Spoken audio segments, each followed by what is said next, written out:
안녕하세요. 매일 시를 쓰는 시인 다솜 김승호입니다. 오늘 11월 15일 화요일 108번째 시창작 토크 시작하겠습니다. 여러분 어떻게 잘 지내고 계신가요? 요즘 너무 뜬금없이 코로나가 또 재확산되는 추세입니다. 주변에 계신 분들이 코로나 확진돼 가지고 힘들어 하시는 분들이 자꾸 생겨나고 있는 것 같습니다. 여러분 건강 관리에 유의하시기 바라고요. 오늘 저는 그런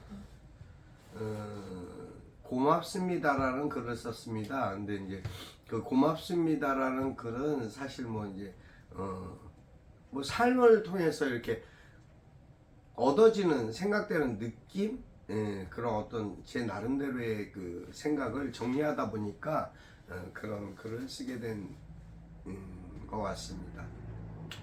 그 갑자기 이제 소식이 없다 연락이 오는 그런 경우가 있습니다. 또 사람들끼리 요새는 뭐 번개 그래가지고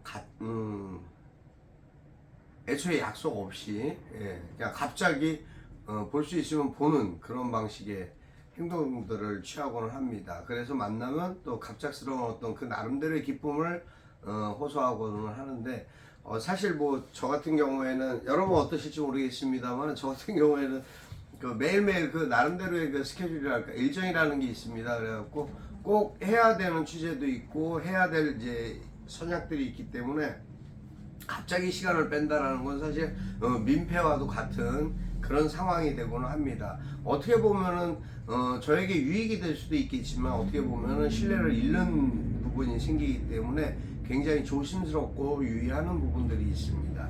근데 이제 어떤 경우 이제 이렇게 통화를 했는데 굉장히 상대방의 그 목소리 톤이랄까 어떤 그런 부분들이 밝게 느껴지는 그런 경우가 있죠. 그럴 때는 이 사람이 참 굉장히 평안하구나, 좋은 일이 있나 보다, 그런 생각을 감으로 하게 됩니다만은 어쨌든 그러한 평안이 있다라는 것만으로도 또 왠지 모르는 그 어떤 기쁨과 그 사람의 평안이 제게도 전달되어 오는 것 같은 그런 기쁨이 있습니다. 그래 위로가 됩니다. 그런 부분이 이분이 평안하시구나라는 위안에 저 자신도 마음이 흐뭇해지기도 합니다.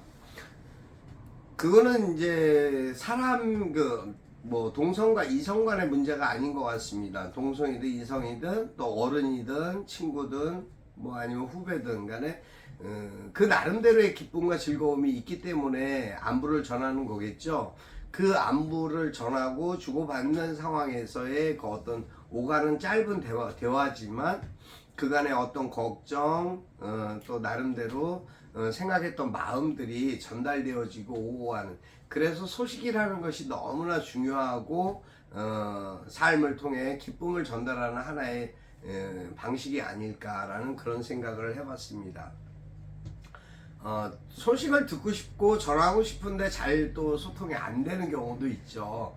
갑자기 연락처가 바뀌었다든가 아니면은 뭐 어떠한 상황들 때문에 적절하지 못하다든가 뭐 하여튼 시대가 이제 예전 같은 시기가 아니기 때문에 뭐 예전에는 편지를 써서 미리 약속도 하고 뭐 안부를 전하는 그런 시대였다면 그 시대의 과정이 뭐 삐삐를 친다든가 뭐 이제 문자를 보낸다든가 그러다가 요새는 스마트폰으로 동영상으로 쉽게 서로의 안부를 확인할 수 있는 그러한 시대까지 이제 발전해 있다 보니까 너무나 달라진 부분들이 좀 새롭다.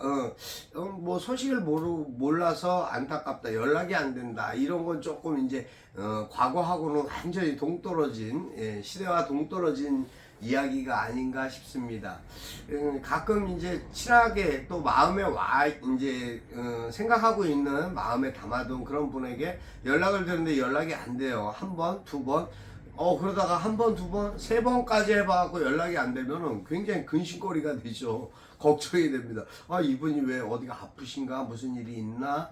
뭐 하는 그런 우려가 있기는 한데, 그랬던 분이 다음날 아침에 일찍 카톡을 보내서 잘 지내고 있다라는 표현을 하는 것 같아요. 단지 이모티콘 하나인데도 그 이모티콘 하나를 보면서 이거 아직 무탈하시구나 그런 마음을 갖게 되기로 합니다. 그래서 소통하고 대화할 수 있는 그러한 공간과 창고가 너무 많이 열려 있는 그런 시대가 아닌가 싶습니다. 저마다 이제 사용하는 이모티콘 같은 것도 물론 뭐 그러한 그 이모티콘이 다는 아닙니다. 안부를 전하고 주고받는 메시지의 전부는 될 수 없지만 일일이 다 문자로 나열할 수 없는 아주 숨가쁜 시대에 바쁘게 돌아가는 그런 시대에 그 스피드를 맞추지 못하다 보니까 뭐 이모티콘 하나로 이렇게 그 자신의 생각을 관점을 이렇게 표출하는 그런 경우도 있는데 그래도 이모티콘 하나 띡 보내는 것보다 평안한지요 라고 한 단어라도 문장을 전달하는 것이 또 상대에게도 위로가 되고 또 저 자신의 마음도 좀 전달하는 그런 과정이 되지 않을까 싶습니다. 시라는 것이 그런 것 같습니다. 제가 쓰는 시가 매일 여러분들에게 어떻게 받아들여지고 어떻게 전달될지 모릅니다만 누군가 마찬가지로 유튜브도 마찬가지입니다. 누군가 어디서 보았을 때 이 사람이 뭐 하는 사람이지? 이 사람의 소식을 근황을 또 저를 아는 분 같으면은 이 사람이 이렇게 요새 잘 지내고 있구나 라는 마음으로 이렇게 바라볼 수 있는 그런 저기가 있겠지만요. 그런 부분들도 서로가 서로에게 소식을 전달하고 안부를 나누는 그러한 전달 매개체가 되지 않는가 그런 생각을 해봅니다. 여러 가지 이제 그 소식과 관련된 여러 가지 일들이 있습니다. 때로는 이제 워낙 그런 부분들이 많이 활성화되다 보니까 통화 중인데 또 전화가 와갖고 통화를 못하는 경우도 있고요.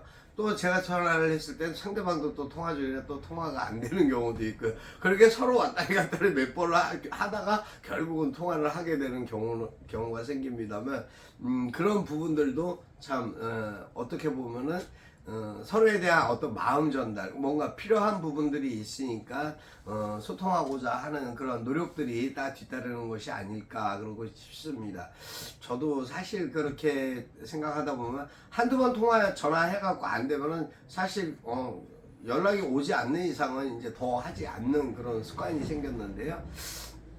제가 잘났고 못났고를 떠나서 누군가에게 이제 나의 마음을, 나의 생각을 전달하고자 할 때, 통화를 원했을 때 원한 통화가 되지 않았을 때는 참 아쉬움 같은 게 있습니다. 또 그러다가 일상에 또 접하다 보니까는 또 잊어버리게 되는 경우도 있습니다. 그 상황들을 잊어버리고 잊혀져서 또 지나가고 또 다른 일에 현실에 집중하게 되는 그런 상황들도 있습니다.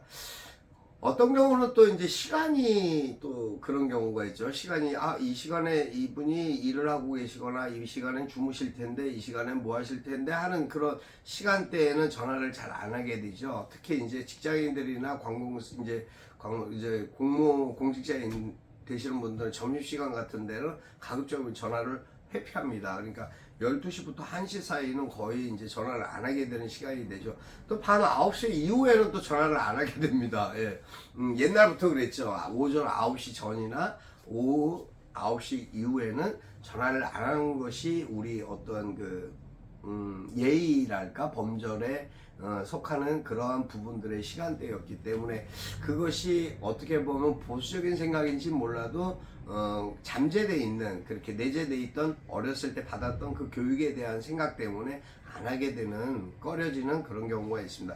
물론 일하는 거에 대해서 어떨 때는 새벽 1시, 2시에 통화할 때도 있고 연락할 때도 있고 하는 부분은 있죠. 급박하게 돌아가는 상황들을 전달해야 될 때, 그럴 때 그런 경우가 있습니다만, 그렇지 않은 다음에 일반적인 일 갖고는 절대 그 시간 이후에는 전화하는 것도 사실 결례죠. 그래서 그런 부분들이 있는 것 같습니다. 시를 쓴다는 것이 그렇습니다. 시는 날마다 내가 어떠한 생각으로 어떻게 살아가느냐의 표현이 가장 잘 묻어나는 것이 시가 아닌가, 또 그런 생각도 합니다. 예전에는 일기를 썼죠. 일기를 쓰면서 하루 자신에 있었던 일들을 공과 사회에 대한 부분들을 한번 반성해보는 그런 시간도 가져봤습니다. 아버지가 예전에 그런 말씀을 하셨던 것 같습니다. 저희 아버님은 일일 삼성, 일일 시오일이라는 말씀을 이제 항상 하셨는데요. 근데 하루에 3번 반성을 한다라는 뜻이고요. 또 일일 시오일이라는 건 항상 즐거운, 하루하루 즐거운 마음으로 산다라는 그런 뜻이었습니다. 그 부분들에 대한 생각들을 가만히 지금 반추해 보니까 세월이 지난 지금에서 그분의 생각이 얼마나 교육적인 부분이 있었는가라는 생각들을 하게 됩니다.